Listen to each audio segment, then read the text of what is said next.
स्वागत छ मित्रहरू। आजको यस आरके चौहान अफिसियल च्यानलको भिडियोमा आज चाहिँ हामी कुरा गर्नेछौँ आन्तरिक राज्य सभा कर कसरी चुक्ता गर्ने हो। जब तपाईँ चाहिँ आफ्नो ससाना बिजनेस व्यापार अथवा पसल कुनै पनि कारोबारमा जुन चाहिँ बिजनेस पान नम्बर लिनुभएको छ त्यसको चाहिँ वार्षिक कर चुक्ता कसरी गर्ने हो भनेर, अनि धेरैजनाले आफ्नो कर चुक्ता टाइमली नगरेर धेरै जसो फाइनमा परिराखेको हुन्छ।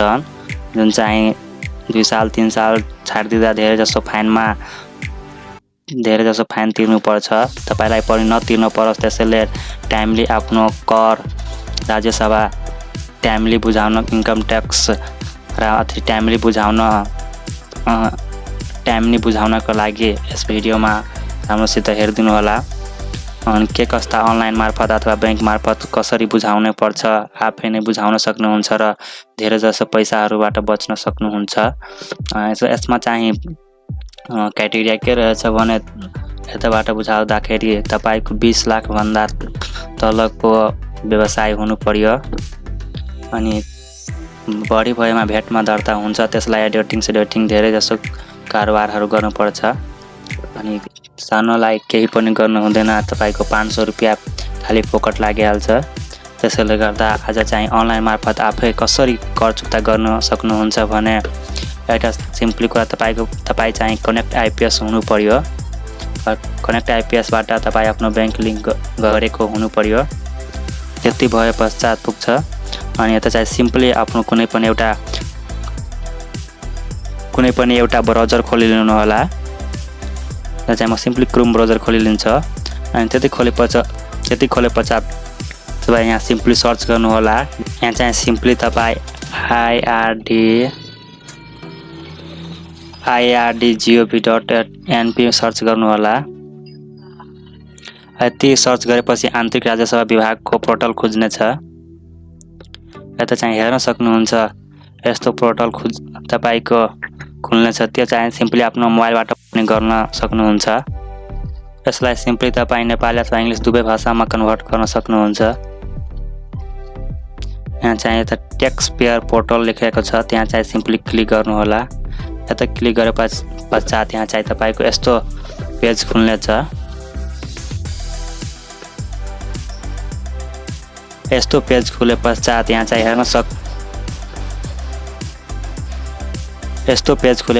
चाहिँ सिम्पली हेर्न सक्नुहुन्छ integrated tax general register VAT non registrant and estimate return.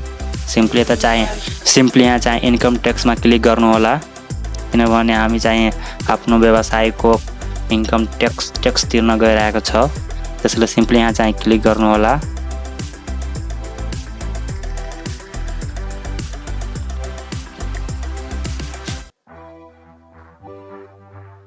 यहाँ चाहिँ क्लिक गरे पश्चात तपाईँ त हेर्न सक्नुहुन्छ D01 returning turn and D02।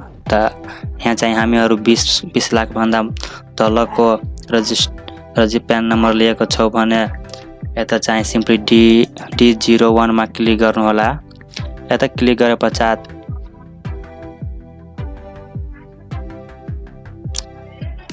यता हेर्न सक्नुहुन्छ यदि तपाईँ बैंक मार्फत कर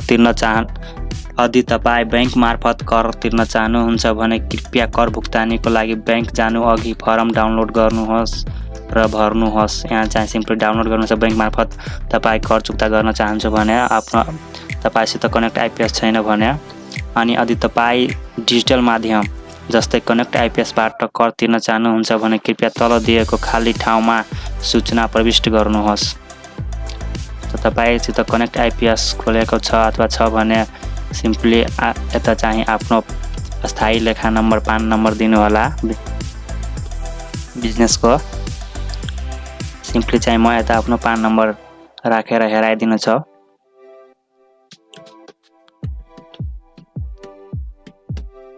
यति गरे पश्चात सिम्पली चाहिँ यहाँ तलतिर क्लिक गर्दाखेरि आफै तपाईको व्यवसायको नाम, ठेगाना र मोबाइल नम्बर आउँछ।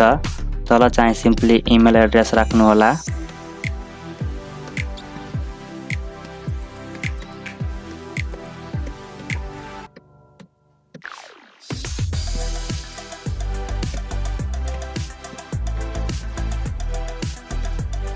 यति राखे पश्चात सिम्पली यता चाहिँ रजिस्टरमा क्लिक गर्नु होला। रजिस्टरमा क्लिक गरे पश्चात तपाईको यस्तो इन्टरफेस खुल्नेछ। त्यहाँ चाहिँ माथि अस्थायी लेखा नम्बर मिलाइलिनु होला अनि व्यवसायको नाम यहाँ चाहिँ हेर्न सक्नुहुन्छ आरके पुस्तक एन्ड इलेक्ट्रिक पसलको अहिले चाहिँ म राज्य सेवा बुझाउन गइरहेछ कर। यता चाहिँ पेयर एड्रेस पनि दिएछ मनराज एसवा 3, मोबाइल नम्बर र मिति पनि दिएको, कर कार्यालय करदाता सेवा कार्यालय जलेश्वर, इमेल ठेगाना सबै कुरा हुन्छ। यता चाहिँ सिम्पली तपाईको कति सालको कर बाँकी रहेको हुन्छ यहाँ आर्थिक वर्षमा हेर आउँछ। मेरो चाहिँ पछिको सम्पूर्ण करहरू टाइमली चुक्ता गरिएको छ, त्यसैले यहाँ चाहिँ मात्र 79-80 को कर मात्र तिर्नलाई हेराइरहेको छ। अनि यो चाहिँ श्रावणको पहिलो हप्तादेखि नै यता कर तिर्न थाल्छ, कर तिर्नलाई आइहाल्छ। अनि आर्थिक वर्ष 79 मतलब पछिको वर्षको कर तपाईँ आफ्नो त्यसको श्रावण महिनामा तिर्नुपर्छ। अनि यति राखेपछि तपाईँ आफ्नो बिजनेसको कारोबार रकम राख्नु होला, कतिको कारोबार तपाईले यसभन्दा पछि सालमा गर्नुभएको छ भने। यता चाहिँ म आफ्नो सिम्पली चाहिँ अनि 8,55,438 रुपियाँ राख्न गइरहेछ। अनि त्यसमा कर कट्टी हुने रकम रुम भाडा बिजुली बिल अनि सम्पूर्ण पैसाहरू कट्टी गरी तपाईको प्रॉफिट कति बचेछ भनेर यसमा हेराउनु पर्छ। त म कट्टी रकममा हुने रकममा करिबन सालमा तपाईको कति इन्कम छ, रुम भाडा अनुमानको सबै बिल काटेर तपाईलाई एक सालमा कति रकम छ भने कतिको कारोबार गरी कतिको नफा लिनुहुन्छ सबै कुरा एउटा पेपरमा मिलाएर यता राखिदिनु होला। चाहिँ म सिम्पली 1 लाख इन्कम जनाउँछु, 1 लाख जतिको इन्कम मात्र जनाउँछ। यसमा चाहिँ सिम्पली यसमा अनि कट्टी हुने रकममा यसको 1 लाख जोड्दाखेरि 8,55,300 पुग्ला जस्तै राख्छ। 7,45,000 7,45,658 रुपियाँ जति राख्छ। यति राखे पश्चात यहाँ चाहिँ हेर्न सक्नुहुन्छ कृपया कट्टी हुने रकम राखे पश्चात सिम्पली ट्याप गरिदिनु, ट्याप बटन थिच्नलाई भन्छ। त्यति राखे पश्चात यहाँ तपाईले उल्लेख गरेको कारोबार रकम र कर कट्टी हुने रकम ठीक भए ओके बटन थिच्नु होला अथवा अन्यथा क्यान्सल बटन थिच्नु होला। मेरो सम्पूर्ण विवरण ठीक छ त्यसैले म ओके बटन छान्न गइरहेछ। ओके बटन थिचे पश्चात यहाँ चाहिँ हेर्न सक्नुहुन्छ अब चाहिँ मेरो अर्को कुनै तपाईलाई 1-2 वर्ष अरु बाँकी छ भने यसमा चाहिँ एड गर्नु होला। धेरै जनालाई 2-3 वर्षको बाँकी हुन्छ, त्यसलाई सम्पूर्ण 1 बाइ 1 गरी सबैलाई एड गर्नुपर्छ। अनि त्यस पश्चात यहाँ चाहिँ सिम्पली कर तिर्नुपर्छ। मलाई 1 सालको मात्र बाँकी रहेछ आर्थिक वर्ष पछिको। यसमा चाहिँ अघि तपाईले सालमा नतिरेको भए यता चाहिँ त्यति बमोजिम तपाईको शुल्क फाइन पनि लाग्ने हुन्छ। मलाई कुनै पनि फाइन लागेको छैन। त यति गरे पश्चात सिम्पली यहाँ चाहिँ आय रकम मेरो निस्किसकेको छ 1,97,780 जति।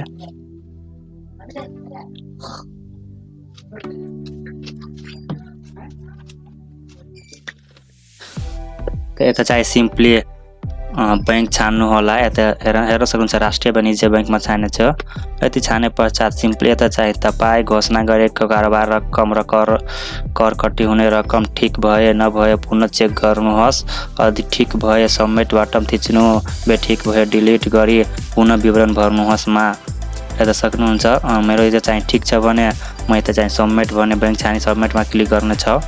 अनि बेठिक भए यता चाहिँ डिलिट भन्ने अप्सन छ, यता यसमा क्लिक गर्दाखेरि डिलिट भयो। अनि पुनः आर्थिक वर्ष चुज गरी कारोबार रकम राखी कट्टी हुने रकम राखी पुनः यसमा ट्याग बटन थिच्दाखेरि यता आउँछ, अपलोड हुन्छ।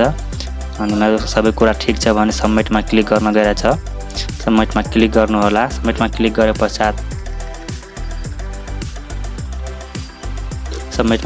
पश्चात यसमा चाहिँ यसो सेभिङ D101 लाइब्रेरीमा भन्छ।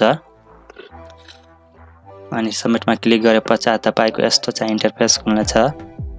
यस्तो पेज खुल्नेछ रकम भुक्तानीको, जसमा चाहिँ कनेक्ट आइपीएस चुज गर्नलाई भन्छ। हेर्न सक्नुहुन्छ यता चाहिँ भाउचर करदाता सेवा कार्यालय जलेश्वर भाउचर विवरण र भाउचर विवरणको यति सम्पूर्ण डिटेल आर्थिक वर्ष 80-81 को मा कर तिर्न गइरहेछ।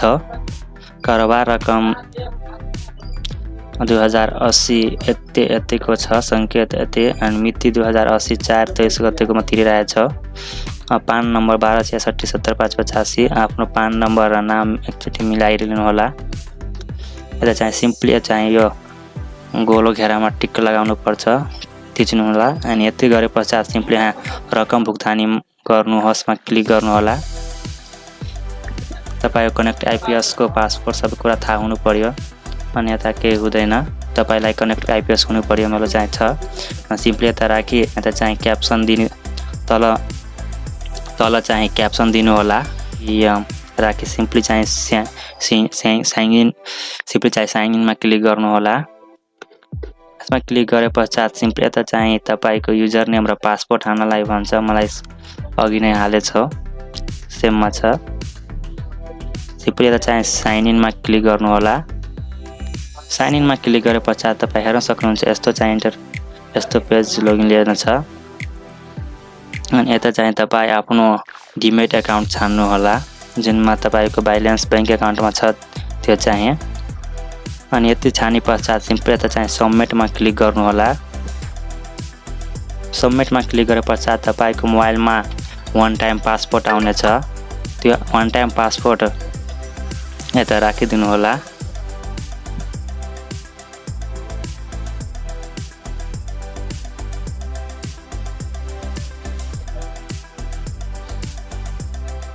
मेरोमा आइसकेछ। यति राखे पश्चात सिम्पली चाहिँ यता सबमिट भन्ने अप्सनमा क्लिक गरिदिनु होला। तपाईको राज्य सभा बुझ्नेछ। हेर्न सक्नुहुन्छ कनेक्ट आइपीएसबाट लोड लिइरहेछ। Please where transaction is been processed, we are directed to merchant portal shortly, please verify the transaction before. यति गरे पश्चात मेरो चाहिँ राज्य सभा हेर्न सक्नुहुन्छ त्यहाँ स्टेटसमा सक्सेस लेखाए तपाईको डिबेट कारोबार सफलतापूर्वक सम्पन्न भएको छ। राज्य सभा खातामा रकम जम्मा भइसकेपछि उक्त विवरणको जानकारी तपाईको केवाईटी गरिएको मोबाइलमा प्राप्त हुनेछ।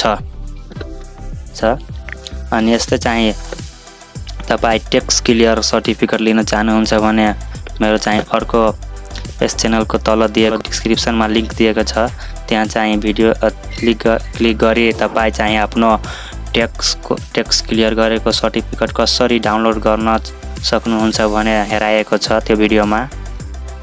धन्यवाद। यतिकै भन्दै आजको यस भिडियोबाट बिदा लिन गइरहेछौँ।